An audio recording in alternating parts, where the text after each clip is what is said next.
Hey guys, I'm Rogut, and this is my rant. We believe in the diversity of thought here on this channel. So, the topic that I'm going to discuss today is the PS5 versus the Xbox Series X and S and the PS5 digital. All the consoles. Now, I know there's a lot of people making videos like this on YouTube. I just wanted to give my 2 cents on the matter because I was not fortunate enough to get a PS5 or an Xbox Series X on launch day. The supply is very low. They didn't make enough to meet demand because of manufacturing issues during the pandemic. That's my theory. I really think they didn't make enough to meet demand. And again, they might not exactly known what the demand was going to be. I mean, the PS4, Xbox One, and the Switch, they're all wildly popular and successful consoles in their own right. I know Sony PS4, they outsold the Xbox One about 2-1, over 105 million units sold with the PS4 and about maybe 45 million or 50 million with the Xbox One. And then the Switch is sitting between like 50 and 60 million units, I believe, right now at the time of me recording this video. So why I wanted to make this comparison is because I've watched a lot of videos and I've seen a lot of people's pros and cons, and I just wanted to give you my 2 cents on like how you should go about, getting these consoles, or if I think you should wait and stuff like that. So yeah, I'm just going to get right into it. So if you like content like this, show me some love, give me a like on this video. It helps the channel grow and stuff like that. And again, like I always say at the end of the video, if you didn't like it, make sure you smash that dislike. And if you want to see more content from this crazy guy, hit that subscribe button. It's free! And hit the notification bell because it works half of the time. So 1 out of 2 times you might be notified when the next crazy video comes out. Alright, so getting into it. These consoles released at the beginning of November. So right now, we are about 1 month into this console cycle. So they're still very new. There's still a lot to talk about. People are going crazy over these consoles, and, they love them. And, loving video games, I'm very into them as well. My first choice was the PlayStation 5 because I really enjoyed the PS4. Even though I do have an Xbox One S, I like the games on the PlayStation better. That's just my opinion. But, Xbox and Microsoft, they have their own selling points, but I'll get to that. So looking at the prices, it's $500 for each console, $500 for the PS5 and $500 for the Xbox Series X. And then the Series S is the more budget, like less powerful console. That's $300, and the PS5 digital edition is only $400, so $100 for an optical drive. So I guess they wanted to make the pricing competitive on that one.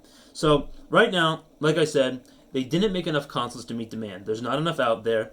It's basically sold out anywhere you go. If you go to Walmart, if you go to Target, Amazon, Best Buy, like if your Toys R Us is still in business or open around where you are, there's a lot of places that are sold out of it right now.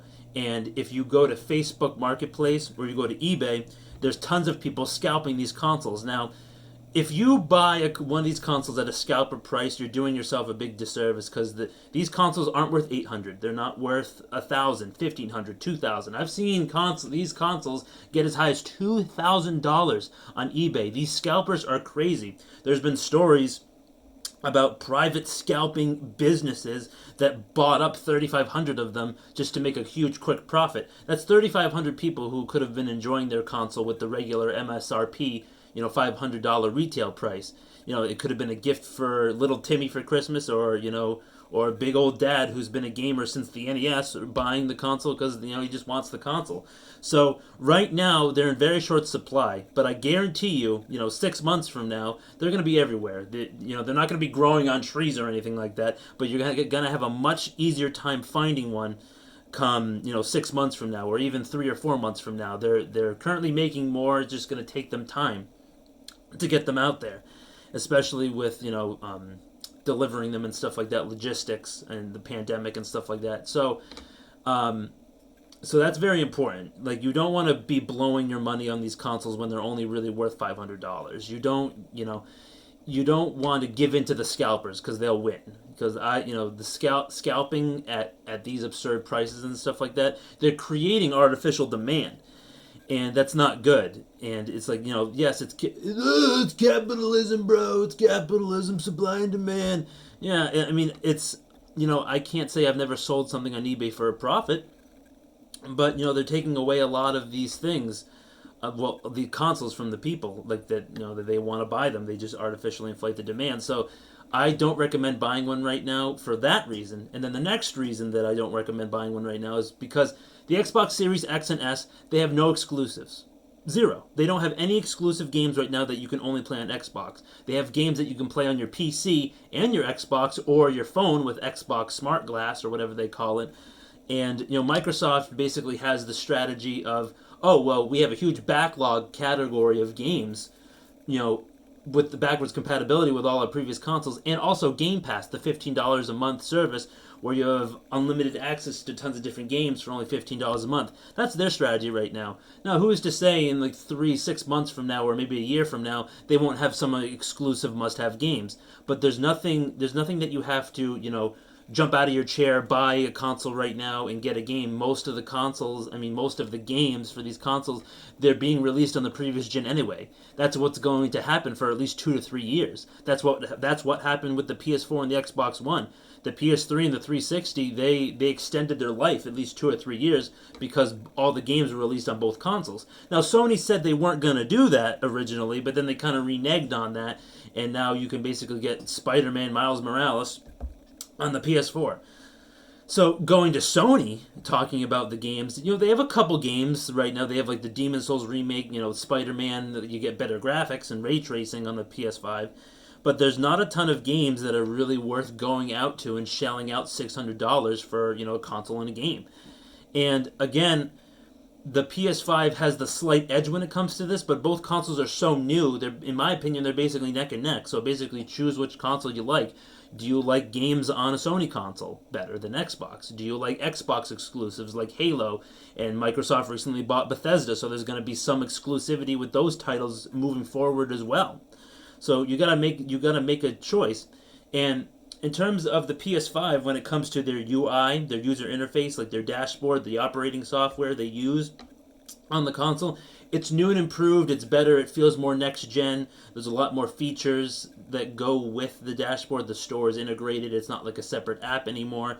And a lot of people are saying that's a really next gen experience, where the Xbox, their dashboard, their UI is basically like a cut, copy, and paste from the Xbox One. It looks the exact same. They really didn't do much to change it. And you could make the argument, if it ain't broke, don't fix it. But I've never been the biggest fan of the UI for the Xbox. It's too cluttered and confusing, and I can't find where things are.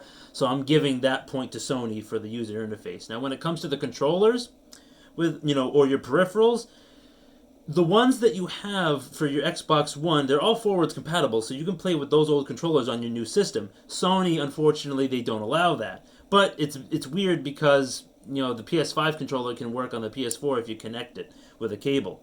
So, but the actual controller for Sony, we have to wait and see what new games come out for the console that take advantage of the controller's new and improved features, like haptic feedback.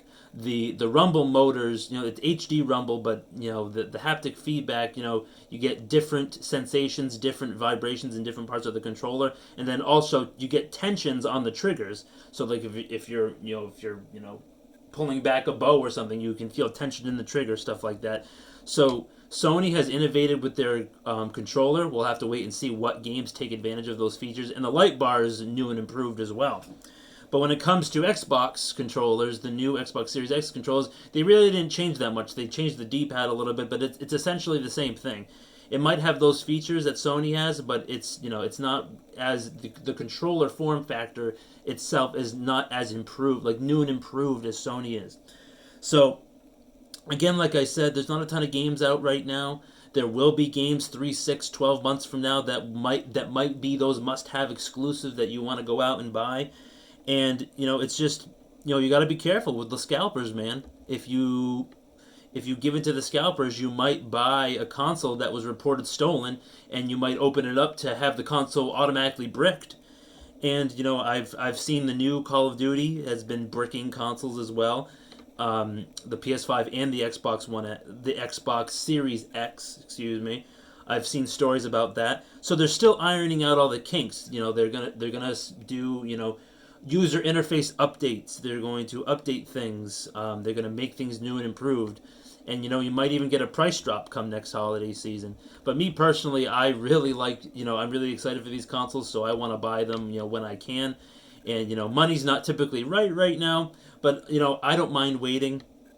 And I think that if you wait, you'll be able to get the console at MSRP, and you'll be able to enjoy it without having to fork over any scalper price. I really don't recommend doing that.